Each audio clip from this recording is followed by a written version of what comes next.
بسم اللہ الرحمن الرحیم۔ اردو وائس اسٹوڈیو چینل کے سامعین و ناظرین کو آصف محمود کا محبتوں بھرا سلام۔ ایک بزرگ فرماتے ہیں کہ میں ایک مرتبہ طواف کر رہا تھا۔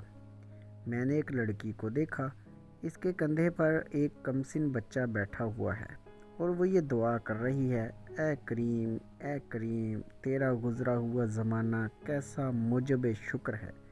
میں نے پوچھا وہ کیا چیز ہے جو تیرے اور مولا کے درمیان گزری؟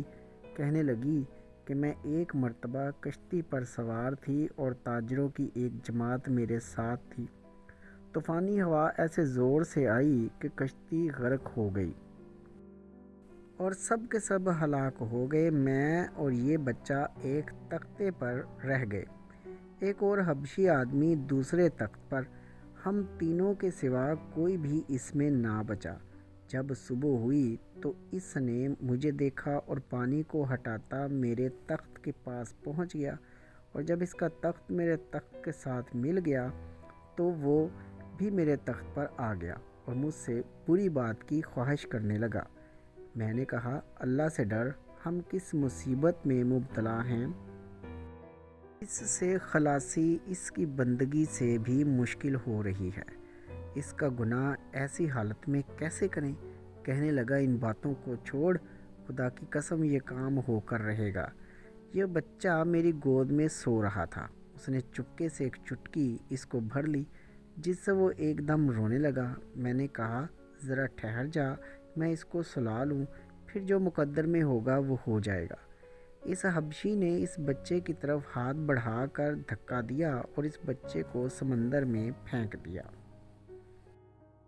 میں نے اللہ پاک سے کہا، اے وہ پاک ذات جو آدمی اور اس کے دلی ارادہ میں حائل ہو جاتی ہے، میرے اور اس کے درمیان تو ہی اپنی طاقت اور قدرت سے جدائی پیدا کر۔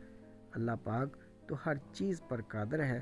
خدا کی قسم میں ان الفاظ کو پورا بھی نہ کر پائی تھی کہ سمندر سے ایک بہت بڑے جانور نے منہ کھولے ہوئے سر نکالا اور اس حبشی کو لقمہ بنا لیا اور سمندر میں گھس گیا، اور مجھے اللہ تعالیٰ نے محض اپنی طاقت اور قدرت سے اس حبشی سے بچا لیا۔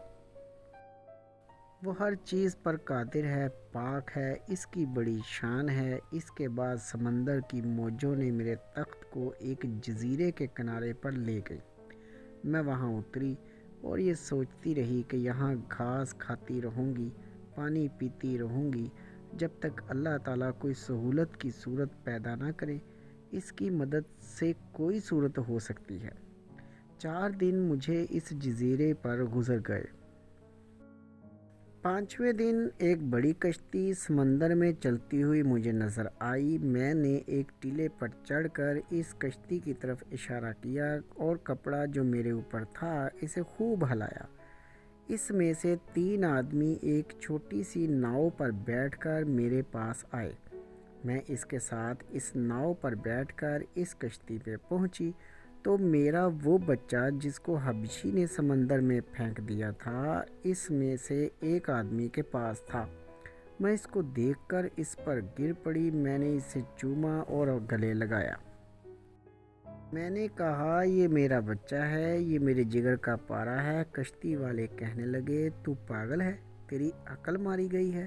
میں نے کہا، نہ میں پاگل ہوں اور نہ ہی میری عقل ماری گئی ہے، میرا عجیب قصہ ہے۔